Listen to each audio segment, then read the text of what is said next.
Era diciembre del año 2020, cuando probablemente un caso muy llamativo, cuestionado en su momento y curioso, si pudiéramos también describirlo de alguna forma, sacudía la opinión pública, sacudía a la sociedad. Primeramente por quienes eran los protagonistas, o al menos uno de ellos que tenía el elemento de la carga pública consigo. Y me refiero al autor, sospechoso en ese momento, o posterior realmente, ya que en esos primeros minutos en que se daba la notificación a través de un sistema de emergencia sobre el fallecimiento de una persona, él no estaba aún como tal, sindicado como el que provocó la muerte. ¿Les parece confuso? Lo que pasa es que en esas primeras horas, tal vez, en que había sucedido todo en la ciudad de Luque, alguien llamó, una voz masculina, a reportar de que había fallecido una joven. Y recién fue cuando las autoridades llegaron al sitio en que comenzaron a intuir que algo más habría ocurrido. Se encontraron con una escena bastante llamativa y detrás había un policía. Acompáñenme a esta nueva historia en Escena del Crimen.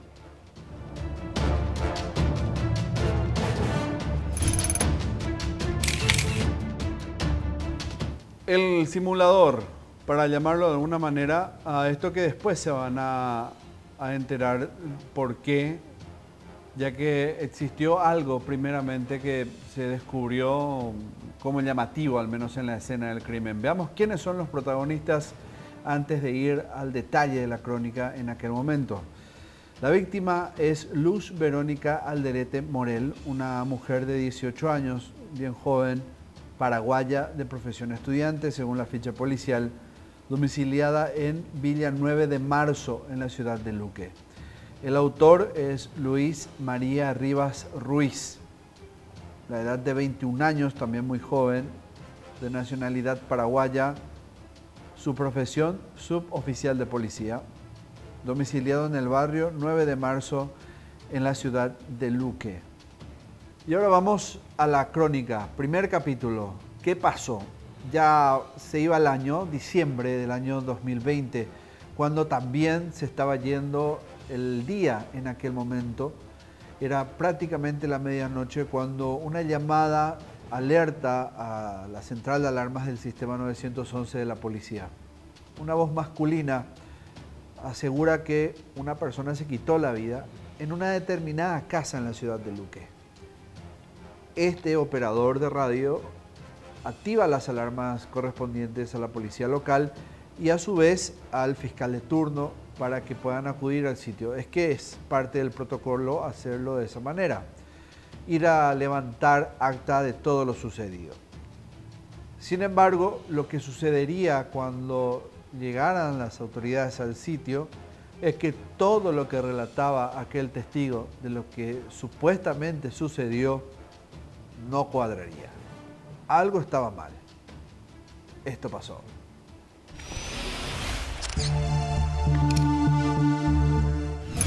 ¿Qué pasó? La operadora del sistema 911 atendió y al otro lado del teléfono, un muchacho avisaba que su novia estaba muerta en su habitación. El reporte que pasaron a la comisaría 50 del barrio Laureltí de Luque era sobre un trágico suicidio. Un adolescente de 18 años se quitó la vida. Cuando llegaron los policías, Luis María Rivas Ruiz, más que asustado, parecía nervioso. Incluso al momento de revelarles que él también era policía. Luz Verónica Alderete Morel murió a las 23:30 horas aproximadamente de un viernes 4 de diciembre del año 2020. Su cuerpo estaba tendida en la habitación que compartía con su pareja en aquel entonces. Luis María Rivas Ruiz dijo que estaba en una vivienda entre las calles Lara Castro, casi General Díaz del barrio Villa 9 de Marzo en Luque. La casa era de un tío, Pascual Rivas Domínguez. La joven tenía un disparo en el pecho. Según dijo Luis, se produjo a ella misma, con el arma del agente, mientras él compartía con sus parientes su día de Franco, viendo televisión en la sala. Las 6 personas que estaban en la casa confirmaron su relato. Luz Verónica se retiró de la sala para ir a la pieza y descansar, pero minutos después escucharon el disparo. Luis María corrió y encontró la puerta cerrada. Exigió a su novia que la abra, pero ella no respondió. Entonces tuvo que forzar la puerta al darse cuenta que estaba obstaculizada por algo pesado. Al entrar, ya la encontró muerta. A su lado estaba el arma. Luego de llamar al sistema 911, pidió ayuda a sus compañeros de trabajo. Eran agentes del Departamento de Criminalística del Departamento Central. Ellos no tardaron en llegar para inspeccionar la escena. Luis María Rivas Ruiz repetía una y otra vez el mismo repertorio, explicando lo que sucedió, como si intentara convencerse a sí mismo del relato. Primero cuando llegaron los agentes de la comisaría jurisdiccional, luego cuando lo hicieron sus compañeros de trabajo del Departamento de Criminalística y finalmente cuando llegó la comitiva encabezada por la fiscal Sandra Ledesma. Y acá viene la parte que les decía, ¿verdad? Las autoridades al llegar a la escena notan algo. Es como esa intuición que tienen aquellos con experiencia ya en la noche, en trabajos nocturnos, dentro, digamos, de los delitos. Ahora no me refiero a otro tipo de oficio, sino que al notar la escena, la declaración, la cadencia, tal vez en las declaraciones del testigo, en ese momento testigo, notan que algo no cuadraba en lo que él decía, y al examinar el lugar mismo donde había sucedido, a la fiscal principalmente, ya van a escucharla, a la fiscal Ledesma no le cuadraba muy bien su versión. Entonces pide no solo que se despeje la zona, sino que hacer un análisis exhaustivo de todo lo que había ocurrido y hasta una suerte de introspección psicológica a todo el momento previo a la detonación ocurrida, que cegó la vida de esta joven de 18 años. Y ahí es donde comienzan a saltar los fusiles para la gente del Ministerio Público y la historia cambia. De un reporte de autoeliminación, la situación cambiaría para la gente de policía en esa noche.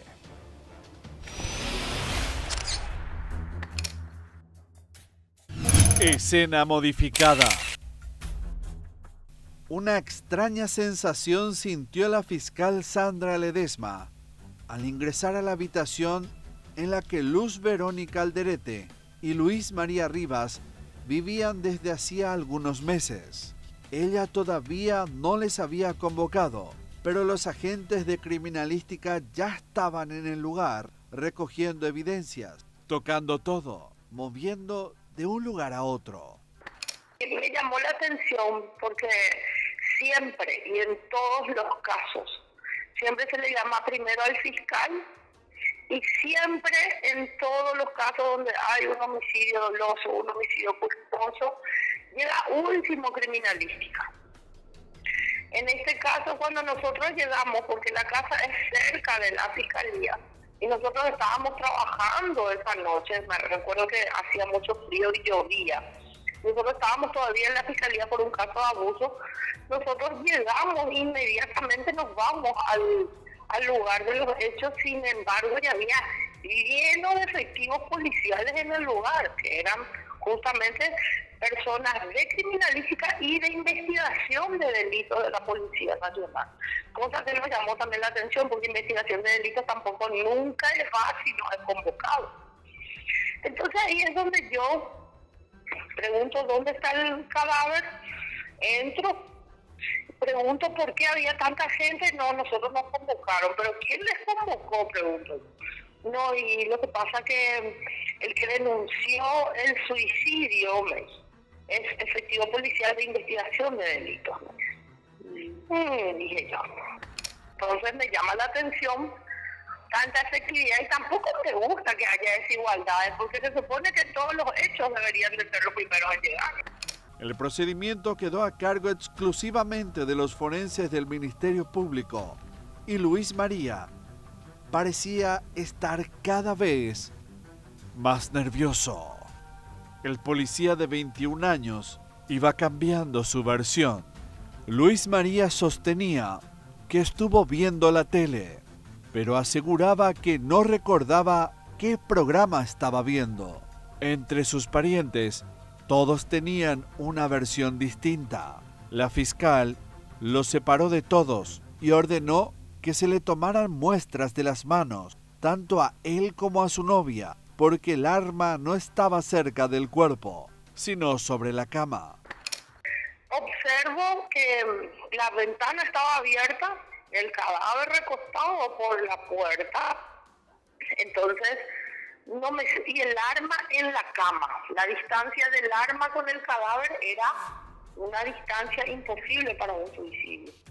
Entonces les pido por favor que se retiren todos del lugar, que yo no voy a hacer procedimiento con ellos, porque la persona que estaba en el lugar que podría terminar siendo sospechosa de algún hecho punible es efectivo policial. Entonces, que ellos mismos no debieron de acudir a la escena del crimen.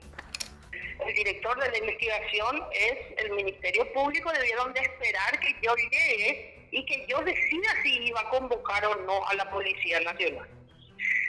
Sale el comisario, inclusive un comisario, recuerdo que estaba en aquel lugar, y me dice: doctora, nosotros estamos obligados, no, ustedes no están obligados a nada. La Constitución Nacional dice que el director de la investigación es el agente fiscal y yo voy a convocar funcionarios del laboratorio forense de la Policía del Ministerio Público para hacer la inspección del lugar. Ahí es donde llamo a Fiscalía General y convoco a los funcionarios del laboratorio forense. El Ministerio Público tiene un laboratorio forense donde tienen peritos balísticos, tienen para levantar ADN, tienen para hacer planimetría de cómo ocurrieron los hechos, todo. Se le convoca a todos los funcionarios y llega el contingente de funcionarios y hacemos la inspección en el lugar. Supuestamente, Luis María dijo que él agarró el arma para auxiliar a su novia, la lanzó sobre la cama y salió de la pieza para pedir ayuda a sus familiares. Ellos llamativamente aseguraron que no habían escuchado el disparo. Pero lo que más aún llamó la atención fue que el arma de fuego estaba supuestamente descargada y que la mujer la cargó, según su novio, pese a que ella ni siquiera sabía manipular un arma.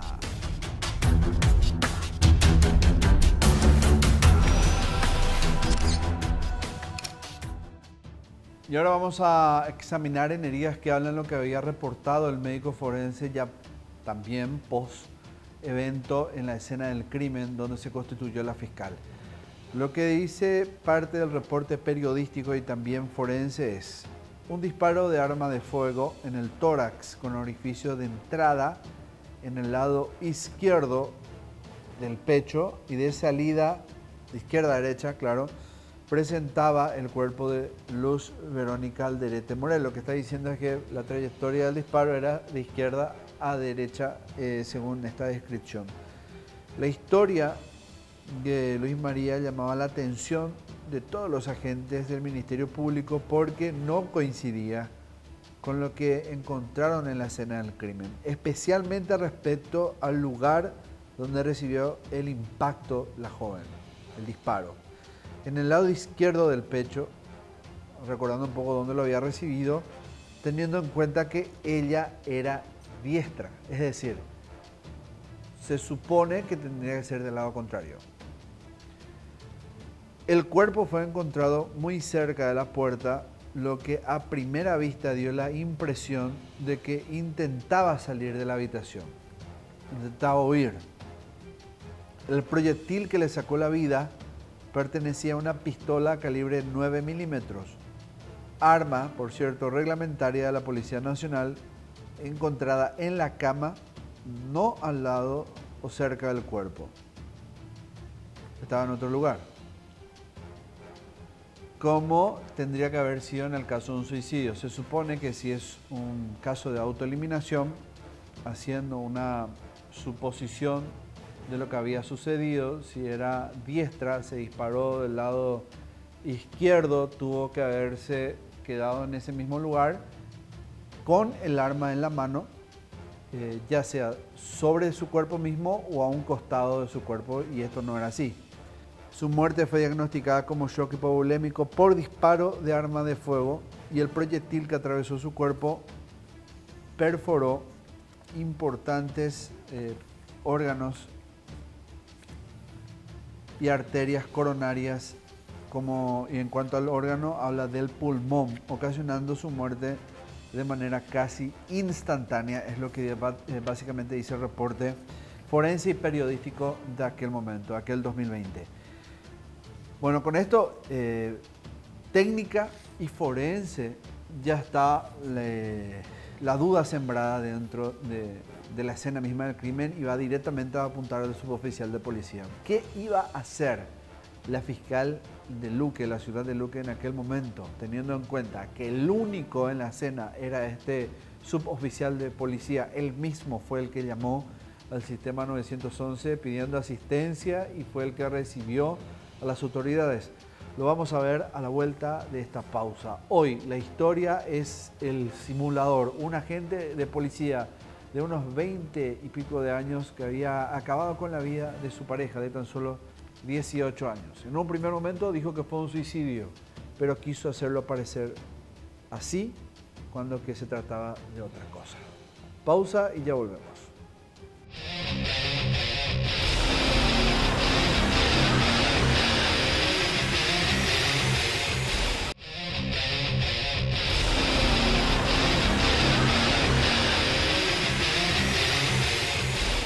Luz Verónica, una joven de apenas 18 años, llegó a Asunción para cumplir un sueño, estudiar, progresar, como muchos lo hacen, no teniendo oportunidades tal vez de donde era oriunda, de Villarrica, de Borja puntualmente, vino a la capital en su momento y también conoció el amor.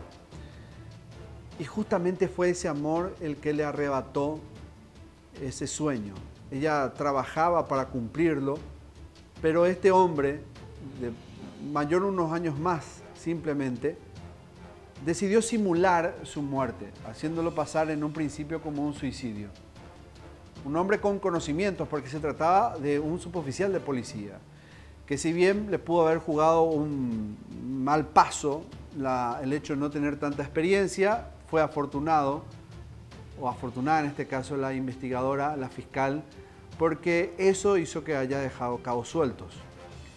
No le creyó mucho la fiscal, apenas había llegado al sitio, se percató de muchas cosas. Y el hecho de que sea el propio Luis, el suboficial, el que haya llamado al sistema 911 a reportar la muerte de su novia, no lo sacó del círculo de sospechosos, no le dio una coartada. Al contrario, lo puso aún más dentro del círculo de sospechosos, teniendo en cuenta que era prácticamente el único en escena.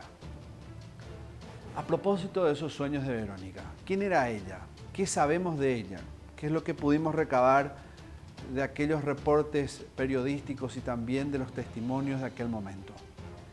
Esto es apenas un pequeño homenaje a la memoria de esta joven de apenas 18 años, asesinada a manos de este suboficial de policía.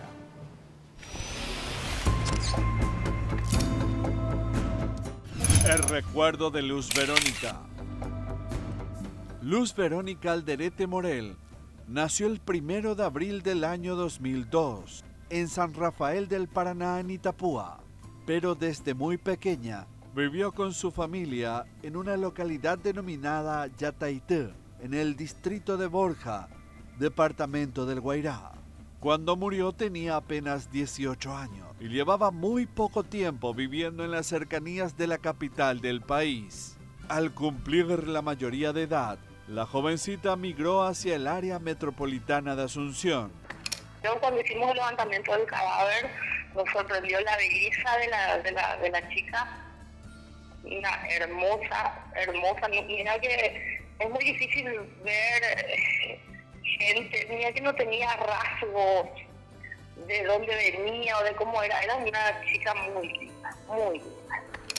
En aquel tiempo, trabajaba como empleada doméstica y tenía la ilusión de pronto empezar a estudiar.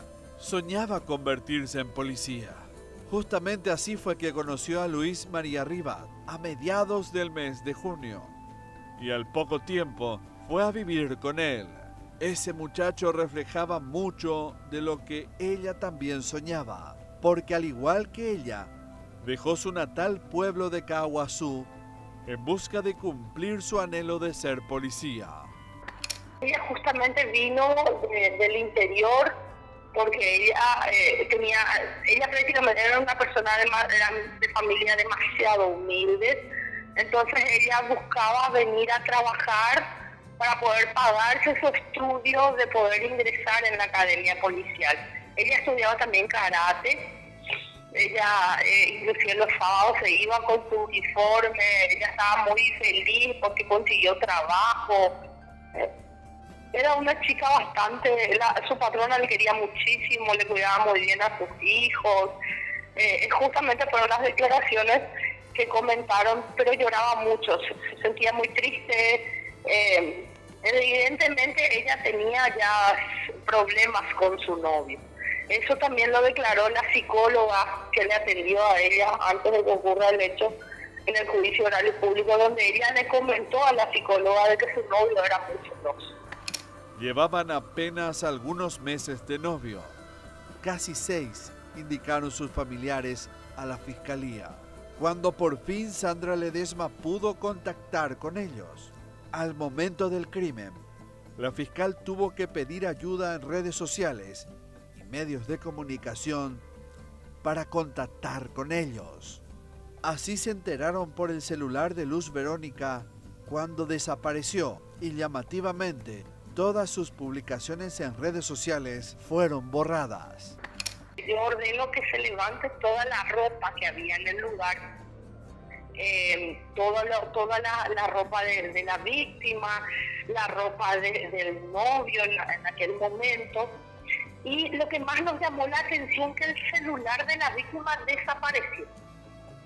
desapareció del lugar del hecho. Evidentemente alguien antes de que llegue el Ministerio Público se ocupó de hacer desaparecer el celular. Eliminaron cosas e inclusive escribieron cosas como para hacer pensar de que ella se iba a suicidar. Sus familiares contaron que constantemente Luis le sacaba el celular para contestar en los mensajes y comentarlos en publicaciones. No le permitía comunicarse con ellos y ejercía un fuerte control sobre ella a causa de los celos. Rosa Catalina Morel, madre de Luz Verónica, dijo que en una ocasión le había contado que constantemente la amenazaba, la maltrataba verbalmente y a modo de advertencia le decía que si llegaban a separarse, su Rosa sería quien sufriría las consecuencias. En el año 2020, Luz Verónica fue la víctima número 33 de feminicidios registrados en nuestro país. Había testigos que eran la patrona de la víctima, en este caso, inclusive la mamá de la víctima y el hermano de la víctima, que ellos comentaban que ella tenía prohibido usar su teléfono, que su novio se apoderaba de su teléfono y que inclusive se hacía pasar por ella para responderle a los demás. O sea que era tan celoso que ella no tenía, inclusive la mamá de la víctima en algún momento antes de que ocurra el hecho le tuvo que regalar un teléfono porque su novio no le dejaba tener teléfono. Y también hay que ver quién era él, Luis María, el agente de policía suboficial muy joven, con apenas unos años dentro de la fuerza, prácticamente recién salido de la academia, con una incursión en el departamento de criminalística. No es menor el dato, teniendo en cuenta que hablamos de una simulación y el intento de modificación de la escena, ayudado por otros del departamento, del mismo departamento donde él estaba, o al menos lo intentaron. Si es que no cortaba, digamos, eso la fiscal, quizás lo iban a hacer y a lo mejor lo iban a hacer bien. Un joven que no sabemos qué motivación exacta tuvo, aunque esta no la vaya a justificar. Hay que ver de quién se trataba. Cómo es que un agente público que se encarga de la seguridad decide arrebatarle la vida a la persona que amaba, supuestamente. Y después, dentro ya de esa distorsión de hechos, no asume lo que hizo. Sale de la responsabilidad de ello e intenta hacer parecer otra cosa. Un pequeño perfil de Luis María.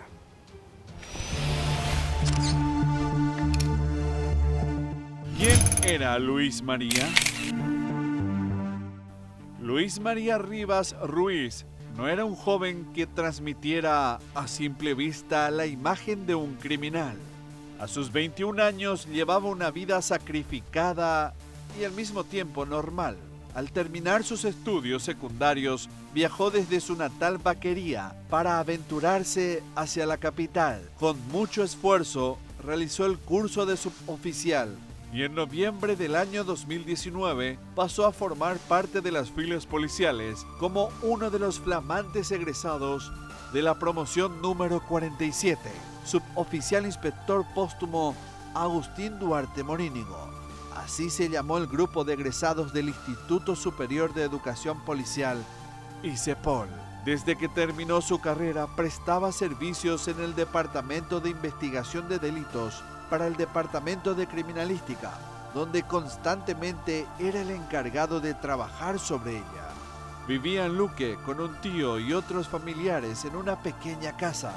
Al ser confrontado por sus colegas de la comisaría local, Luis María admitió que alteró la escena, movió el arma, supuestamente para intentar reanimar a su novia. Sus familiares alegaron que su novia sufría depresión debido a que su familia no estaba bien económicamente y se medicaba, según él, con antidepresivos. De repente el perfil nos llamaba un poco la atención, pero inclusive pude entender el perfil cuando declara a su familia en el juicio oral. Y ahí me doy cuenta de cómo él termina así. De repente el ambiente machista en el que uno le hace crecer a su hijo o le educa a su hijo, más bien todo esto que venimos pasando, esta serie de feminicidios, es el ambiente en el que uno le educa a un niño, es lo que uno le enseña a un hombre para lo que va a ser ese hombre el día de mañana. Hoy día le llaman relación tóxica, yo diría una relación obsesiva enfermiza, ¿verdad?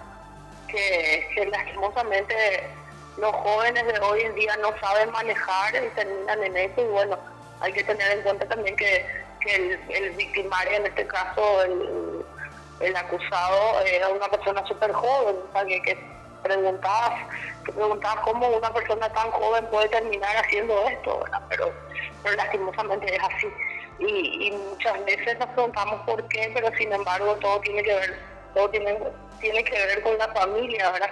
Con decirte que la familia del joven en el juicio oral declaraban más cosas de que la chica usaba su short muy corto, de que la chica venía cuando quería, o que la chica se fue con una mochilita y tenía 3 ropas, o sea que era más como ir a hablar mal de la víctima, tratando de justificar lo que ocurrió. Nos llamó mucho la atención. Entonces nos damos cuenta que el problema es prácticamente del entorno en el que crece una persona, la mentalidad con la que se le educa a un niño y termina en esto. Sin duda la fiscal Sandra Ledesma es probablemente otra de las protagonistas principales en toda esta historia.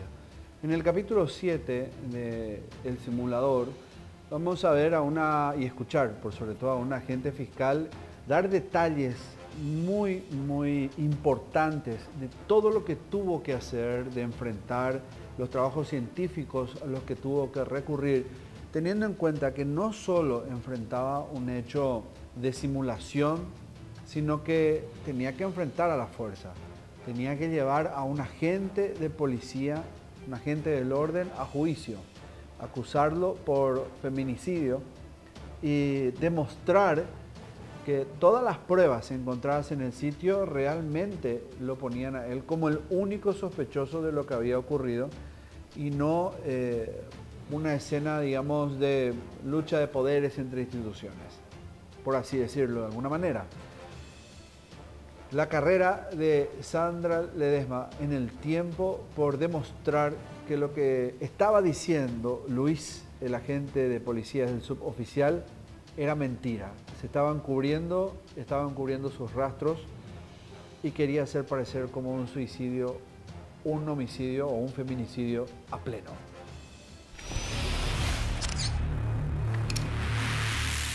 La investigación.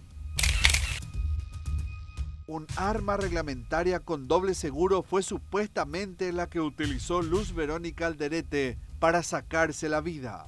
Las circunstancias poco claras del homicidio llevaron a la fiscal Sandra Ledesma a analizar detenidamente cada detalle. La pistola. Otra cosa, que el arma estaba en la cama y ella estaba a 3 metros del arma tirada en el piso. La trayectoria. La médica forense ya me mira y me dice, vamos a llevar el cadáver para hacer la autopsia porque tenemos un tratado y un protocolo donde todas las muertes violentas, por más que no había duda de la causa de muerte, que era el disparo del arma de fuego, teníamos que inspeccionar el cadáver. En medicina legal le llamamos a eso que el cadáver siempre habla. Entonces, al observar el disparo en el pecho, en el lugar donde tenía, y la salida del orificio de la bala, no coincidía por dónde estaba ubicado el cadáver, porque la bala terminó incrustada por la pared. Entonces eso nos llama la atención, y también que el cadáver no tenía quemadura en el pecho. Cuando uno se hace un disparo a bocajarro, o sea, que pegado al pecho, que podría ser un suicidio, tiene que tener una quemadura alrededor del orificio de entrada de la bala. Eso no tenía. Nosotros pudimos determinar en la autopsia, que la médica forense inclusive declaró, es un juicio oral, pudimos determinar con la autopsia que el disparo fue a una distancia mayor a 2 metros. No existe un brazo que tenga 3 metros. No hay manera de que ella se dispare a una distancia de 2 metros. O sea que era matemáticamente imposible la historia que en ese momento el que llamó a la policía a denunciar un hecho de suicidio estaba comentando, ¿verdad? La parafina. Positivo para él, negativo para ella. Cosa que tampoco dejamos. Generalmente ese tipo de análisis lo hacemos con efectivos policiales de criminalística, que son de investigación de delitos, pero nosotros no permitimos que eso se haga con ellos. Nosotros lo hicimos con funcionarios del laboratorio forense del Ministerio Público. Justamente la policía ya estaba ahí para hacer ese procedimiento que yo no les permití que realicen. La versión de Luis. Que él estaba tomando unas cervezas con su tío. Mira que el patio tiene apenas 6 metros. Era una casa chiquita. Y que él estaba tomando cerveza con su tío a 5 metros de la habitación de ella, y que ella se disparó, pero que él no escuchó nada. O sea, que cosa que también tampoco coincidía con la versión que nos estaba dando, porque si un disparo de arma de fuego de un arma 9 milímetros ocurre a 5 metros de vos, es imposible que vos lo escuches. Los errores. El haberle cambiado la ropa a ella. Ese fue el primer error que como fiscal me di cuenta. De haberle cambiado la ropa, porque la ropa no tenía orificio de disparo de arma de fuego. Yo creo que intentó simular la escena y no sé, su inexperiencia, el susto, qué sé yo, habrá varios factores que le ganó, ¿verdad? Y el haber movido, el haber dejado el arma lejos del cuerpo. Las inconsistencias en el relato de Luis María y las pruebas que tenía la fiscal generaron que un 7 de diciembre del año 2020, Sandra Ledesma, la fiscal, impute por feminicidio al suboficial y ordene su prisión preventiva. El uniformado fue llevado a guardar reclusión en la agrupación especializada de la Policía Nacional. Pero no pasaría mucho tiempo hasta que sea derivado a la Penitenciaría Nacional de Varones de Asunción, en el barrio Tacumbú. Tuvimos la difícil tarea de terminar la autopsia. Ese día, esa noche yo ordeno la detención, ya por lo que yo veo en el lugar. Es como que encontrar tantos policías, ver que todo el mundo estaba pendiente de que yo hacía, que yo decía, como que me decía, busca más, busca más.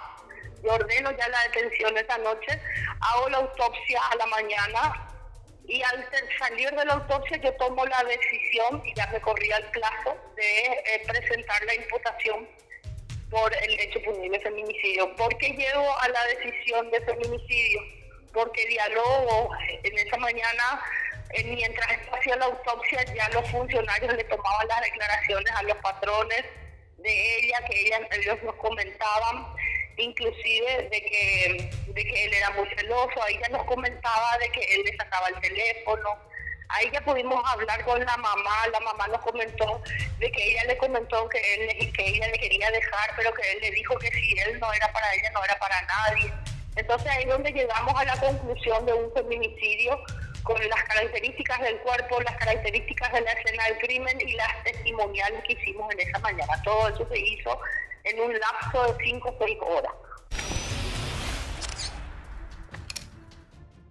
Y justamente este trabajo que detalló Sandra Ledesma, puntual, estéril, por sobre todo, estéril digo en el sentido de lo pulcro que fue, no estoy hablando, digamos, de la fuerza o potencia del trabajo, sino que de lo esterilizado del trabajo, hizo que en muy poco tiempo, poco más de 2 años, ella pueda enfrentar una fecha de juicio oral y ponerlo a Luis, el suboficial de policía, ya fuera de la fuerza, en el banco de acusados, en el banco de un tribunal que lo tenía que analizar pruebas, testimonios y otros elementos para deliberar si correspondía la acusación por feminicidio.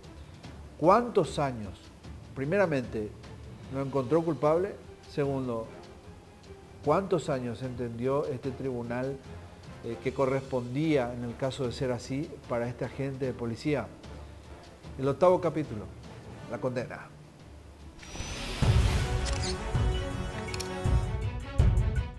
La condena. 2 años y 5 meses después del crimen, Luis María Rivas Ruiz se enfrentó a un tribunal. El 24 de abril del año 2023, el feminicida fue condenado a 30 años de prisión por el crimen de su novia, donde intentó simular que era un suicidio. Que para nosotros era muy importante que la madre declare todo lo que su hija había vivido anteriormente al hecho, ¿verdad? Que era justamente en las declaraciones que demostraban que este hecho ocurrió justamente por los celos, que son las características de los hechos por los cuales se convierte en el feminicidio. Les envié la notificación del juicio vía comisaría, llamativamente eso nunca llegó. Y como estas personas no tienen señal, no tenían casi señal de teléfono, había veces que me daba el teléfono, había veces que no, y ya llegaba la fecha del juicio, entonces tuve que subir en mi vehículo e ir a buscarlos para poder tener la declaración de ellos en juicio. El tribunal de sentencia estuvo presidido por la jueza Leticia de Gasperi y conformado por los magistrados Gloria Garay y Julio Granada. El Ministerio Público, a través de la fiscal Sandra Ledesma, pudo demostrar la existencia del hecho punible de feminicidio y la autoría del acusado, el que habría cometido el hecho por celos, y la violencia psicológica que el acusado utilizaba contra la víctima. La abogada demostró en el juicio oral contra el policía, mediante una autopsia, que el disparo que apagó la vida de la joven no fue producido a corta distancia.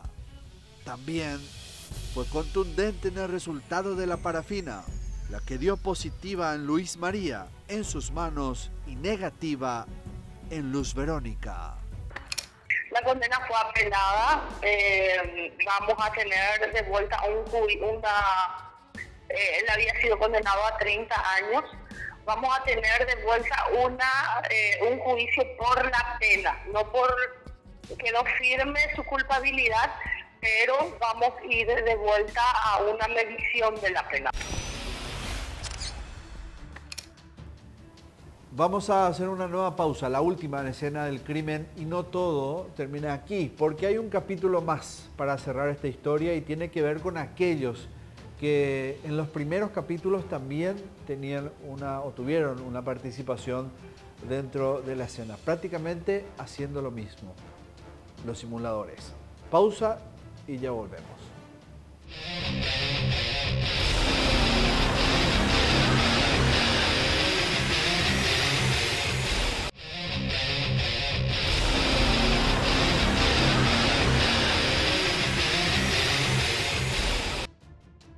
Capítulo final, el 9º de El Simulador. La historia de esta joven, Verónica, la que fue asesinada en el año 2020. Era diciembre de ese año cuando su pareja, o al menos decía que sí, llamó al sistema 911 a decir que ella se quitó la vida. Cuando los investigadores llegaron al sitio, encabezada por la fiscal Sandra Ledesma, encuentran cosas que no cerraban. Encuentran una escena del crimen muy llamativa, un testimonio que no cuadraba, contradicciones. Lo cierto es que ese disparo en el pecho, la trayectoria, el que ella haya sido diestra y otras cuestiones, hasta la posición del cuerpo, les dio la ecuación de que realmente él no estaba contando la verdad y que ahí no había un testigo, sino que un asesino. Con el tiempo, y muy corto, se lo acusó. Luis, el suboficial de policía, egresado no hace mucho en la fuerza reciente y también integrante del Departamento de Criminalística de la Policía, fue a juicio oral. El tribunal lo condenó a 30 años de cárcel por este feminicidio. Pero no fue lo único que observó y determinó este tribunal. Ellos encontraron algo más, a otros simuladores.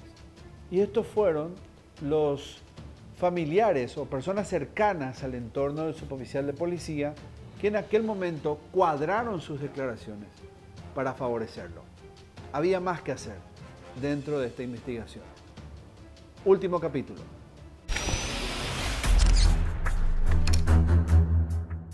Testigos complicados. Luis María Rivas Ruiz no fue el único en ser investigado sobre la muerte de Luz Verónica Alderete Morel. La muerte de esta joven tuvo también a otros protagonistas, tanto por parte de la familia del asesino y de la Policía Nacional. Tras culminar el juicio público y oral, donde el policía recibió la fuerte pena por el feminicidio, el mismo tribunal, integrado por los jueces Leticia de Gasperi, Gloria Garay y Julio Granada, solicitó que otras 7 personas fueran integradas a una investigación penal. Todos los nuevos investigados eran los testigos de la defensa del acusado, familiares suyos, que defendieron hasta el día del juicio la coartada del criminal. Entendemos, inclusive la ley ampara que hasta cierto grado de parentesco ni siquiera estás obligado a declarar en juicio, ¿verdad? Creo que debieron de abstenerse a declarar nomás para no mentir. Inclusive se remitió, uno de los testimonios se remitió al Ministerio Público para que sean investigados por falso testimonio en juicio. Porque evidentemente eran como 6 personas dentro de la casa y las 6 personas nunca escucharon ningún disparo, y todas las personas que declararon una versión distinta. Uno que estaba en la pieza, el otro que él estaba tomando, el otro que él estaba viendo fútbol, el otro que estaba en la despensa. O sea que fueron todas versiones distintas que el tribunal, al escuchar, pudo darse cuenta de que evidentemente eran declaraciones contradictorias y que eso ya daba indicios suficientes de que había un falso testimonio. Los magistrados ordenaron a la Fiscalía la apertura de una carpeta por falso testimonio y frustración a la persecución penal, debido a la incongruencia en las declaraciones. También un grupo de policías de criminalística fueron sometidos a sumario por alterar la escena. Todos ellos, sin embargo, continuaron sin culpa. Llegamos al final de este capítulo.